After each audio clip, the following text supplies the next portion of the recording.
होता है।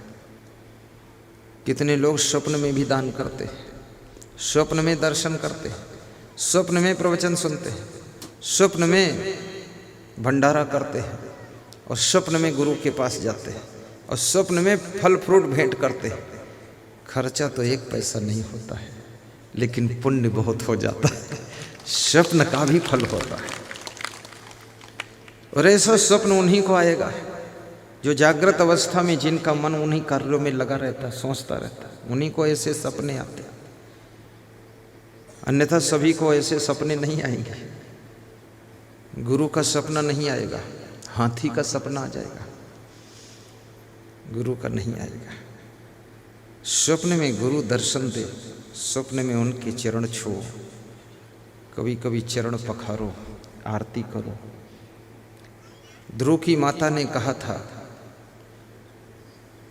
ध्रुव का नाम सुना आपने? ध्रुव भगवान, ध्रुव ने अपनी माँ से पूछा था कि माँ तुम गरीब क्यों हो और छोटी माँ अमीर क्यों है? तुम झोपड़ी में क्यों रहती हो, छोटी माँ महल में क्यों रहती है?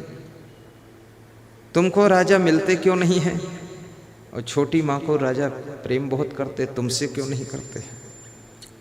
ध्रुव की माँ ने कहा कि बेटा, सपने दान दीन कछु नहीं, जो कछ लिखा ललाट में सो होवे परिणाम, चाहे परे घर रंग के चाहे महीपति धाम। मेरा भाग्य ही फूटा हुआ है, मैंने स्वप्न में कभी दान नहीं दिया। ध्रुव ने कहा, क्या माता जी स्वप्न में भी दान दिया जाता है? बोले हाँ बेटा, स्वप्न में भी दान दिया जाता है। स्वप्न में सब काम होते हैं। कितने लोग स्वप्न में शादी भी कर लेते हैं, कितने लोग सपने में मारपीट भी करते हैं, कितने लोग सपने में चोरी भी करते हैं, कितने लोग सपने में किसी की हत्या भी करते हैं, कितने लोग सपने में रोते भी बहुत हैं, कितने लोग सपने में रसमलाई खाते हैं, वहाँ कुछ नहीं पर रसमलाई खा रहे। कितने लोग सपने में सत्संग समागम कराते हैं, उनको दिखता है कि पंडाल लगा है, गुरुजी आ गए, प्रवचन चल रहा है, पोस्टर चिपके हुए, झंडियाँ लगी हैं, स्वागत द्वार बनी हुई है, सब स्वप्न में हो रहा है और उसका आनंद भी उनके मन को मिल रहा है। स्वप्न का भी फल होता है। तुम यदि शेर का सपना देखो तो आपको स्वप्न का शेर भी भयभीत करेगा, डर लगेगा। स्वप्न का शेर तो झूठा है, लेकिन स्वप्न के शेर के भय से जो पसीना निकला है, घबराहट हुई है, वो घबराहट और पसीना सच्चा निकला है। शेर तो झूठा है स्वप्न का। स्वप्न में जो सत्संग तुमने करवाया है, वो पंडाल वहाँ नहीं लगा है, लेकिन वह सत्संग कराने की जो प्रसन्नता आपको प्राप्त हुई है, वो तो सच्ची है। पंडाल झूठा है सपने का, पर आपको जो सत्संग की प्रसन्नता प्राप्त हुई है, वो सच में प्राप्त हुई है। इसलिए सपने भी अच्छे देखना चाहिए, उठ पटांग सपने मत देखो। ध्रुव की माँ कहती है, मैंने स्वप्न में भी दान नहीं दिया कुछ, इसलिए मेरी ये दशा हुई है। अभी यहाँ पर श्रीमती आशा सिंह प्रणाम करने बॉम्बे वाले आए, उनके साथ में 2 कर्मचारी आए थे मिलिट्री से। उनका भतीजा मिलिट्री में डिप्टी कमांडेंट है, उसी के यहाँ बंगले में ठहरे हुए, व्यवस्था उसने किया। यहाँ से 20 किलोमीटर दूर होगा, तो वहाँ से वो 2 कर्मचारी और गाड़ी भेजता है कि जाओ सत्संग सुनो। तो मैं देख रहा था, यहाँ प्रणाम किया उन्होंने, तो उन्होंने कुछ दान किया। तो जो 2 कर्मचारी साथ में थे, उनके पास कुछ था कि नहीं था, तो वे बेचारे ऐसे ही नमस्कार कर दिए। तो श्रीमती आशा सिंह ने उनको 100 रुपये दिए कि अरे तुम भी दान करो, खाली नमस्कार करते हो, खाली में क्या मिलने वाला। दूसरे के हाथों से दान करने से भी बहुत पुण्य होता है, याद रखना इस बात को। क्योंकि कभी कभी दूसरे का मन होता मैं भी दान करूं, लेकिन उसके पास धन नहीं होता, और तुमने उसके मन को रख लिया और उसके हाथों से देकर पैसे करा दिया, इससे भी बहुत बड़ा पुण्य होता है। उसका मन भी गदगद हो जाता है। उसको तो पुण्य मिलता ही है, पर आपको 10 गुना ज़्यादा मिलता है, क्योंकि आप दान करने वाले के भी ऊपर हैं, क्योंकि आपने उससे दान कराया है, अपने पुण्य को उसके हाथों से करा दिया। इसका मतलब आप बहुत उदार आत्मा हैं, आप महान हैं कि अपना पुण्य उसको दे रहे हैं, इसलिए तुम्हारा पुण्य और ज़्यादा बढ़ जाता है। ऐसे दान करने से भी पुण्य होता है। अन्नदान से भी बहुत बड़ा पुण्य होता है। मीठे वचन बोलने से भी पुण्य होता है। किसी को रास्ता बताने से भी बहुत पुण्य होता है। वस्त्र दान से भी पुण्य होता है। गुरु की सेवा से महापुण्य होता है।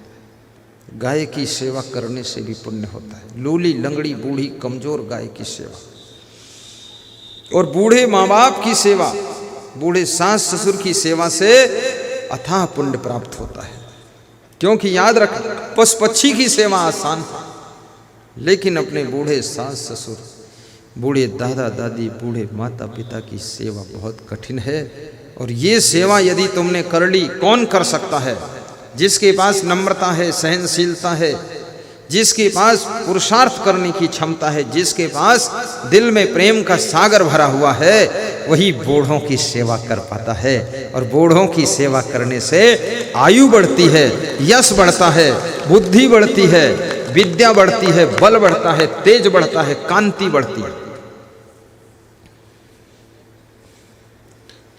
एक जज अपनी बूढ़ी मां को वृद्धाश्रम में छोड़ दिया। तो वृद्धाश्रम में जो एक चपरासी रहता था, उससे थोड़ा प्रेम कर लिया और चपरासी से कहा कि मेरी बूढ़ी माँ का तुम ध्यान रखना, जब हम आएंगे तुम्हें 100-200 रुपये दे दिया करेंगे। चपरासी खुद खुश हो गया। चपरासी ने कहा कि जज साहब, आपसे एक चीज़ पूछना चाहता हूँ, क्या आप अपनी बूढ़ी माँ को यहाँ क्यों छोड़ कर जा रहे हैं? जज ने कहा कि मेरी पत्नी मेरी माँ के साथ बहुत बदतमीजी का व्यवहार करती है, अपमान करती है, तंग करती है, भोजन नहीं देती है, धक्का मार देती है, इसलिए मैं वृद्धाश्रम में छोड़ रहा हूँ। जज साहब, आपकी पत्नी बदतमीजी का व्यवहार करती है, तो आप अपने घर में न्याय क्यों नहीं करते? आप तो न्यायाधीश हैं। और जब आप अपने माँ और पत्नी के बीच में न्याय नहीं कर सकते हैं, तो ये देशवासियों के साथ में आप न्याय क्या करोगे?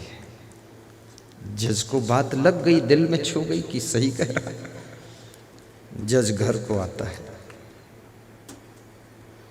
2 कागज लिखता है, एक कागज अपनी पत्नी को देता है। पत्नी जब पढ़ती है तो रोने लगती है। उस कागज में लिखा था कि आज से मैं तुमको तलाक देता हूँ और तुमसे दूर रहना चाहता हूँ। दूसरा कागज अपने बेटों को दिया। 2 बेटे थे कि आज से ये पूरी प्रॉपर्टी तुम दोनों के नाम कर चुका हूँ, ये संभालो, और मैं इस घर में बदतमीज औरत के साथ रहना नहीं चाहता हूँ। मैं अपनी बूढ़ी माँ के साथ ही जिंदगी गुजार देना चाहता हूँ। सब रोने धोने लगे कि ये क्या हुआ? बोले, ये न्यायाधीश ने न्याय किया है। मैं जज हूँ, मैंने न्याय कर दिया। सबने क्षमा मांगी और कहा कि बूढ़ी माँ को वापस घर ले आओ, अब ऐसी गलती हम नहीं करेंगे। जज तुरंत जाता है वृद्धाश्रम, अपनी माँ को वापस लौटा कर लाता है। उस दिन से माँ की खूब सेवा होने लगती है। तुम यदि अपनी सासू की सेवा करती हो, अपने माँ की सेवा तुम करते हो, बूढ़े बाप की सेवा करते हो, दादी दादा की सेवा करते हो, देखने में लगता है तुम उनकी सेवा कर रहे हो, नहीं, ये तुम अपनी सेवा करने के लिए समझ लो बैंक में डिपॉजिट कर रहे हो सेवा को। ये थोड़े दिन के बाद ब्याज सहित तुम्हारी सेवा 10 गुना ज्यादा होगी, इसलिए उनकी सेवा करना चाहिए।